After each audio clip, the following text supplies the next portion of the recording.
আমি এই কাজ করতে যাই, কোদালে বাঁধলো, আমি তুললাম।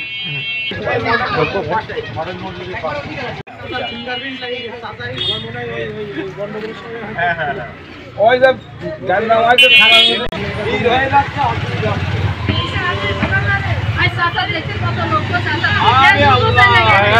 এই লোক হবে, এই ধরেন একটা জিনিস পাইছে, লোকটা হবে। সদর থানা থেকে অস্ত্র উদ্ধার চলছে। এর আগেও আমরা শুনেছি ঢাকা যাত্রাবাড়ি থানার কিছু অস্ত্র কিন্তু কুষ্টিয়া দৌলতপুরে পাওয়া গিয়েছিল। এই মুহূর্তে ড্রেন সাফ করে ড্রেনের মধ্যে অস্ত্র পেয়েছে। তো এভাবেই যদি আপনারা অন্য কোথাও এই দেশীয় সম্পদ যদি পেয়ে থাকেন, অবশ্যই থানার জন্য উপকার হবে।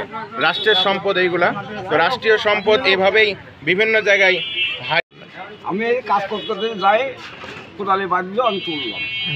তোলার পরে এখানে লোকজন দেখলো, এই পন্থী আর আর আর কোনো লোকজন সব রাস্তা আসছে, দেখছে, এই থানায় দিয়ে।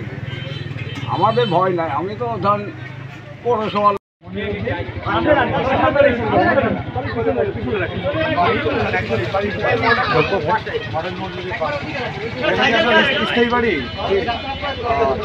আপনি কি পৌরসভায় চাকরি করেন?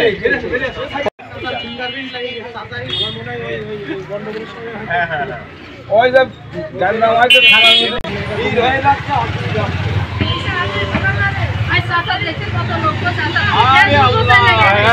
এই লোক হবে, এই ধরেন একটা জিনিস পাইছে, লোকটা হবে। সদর থানা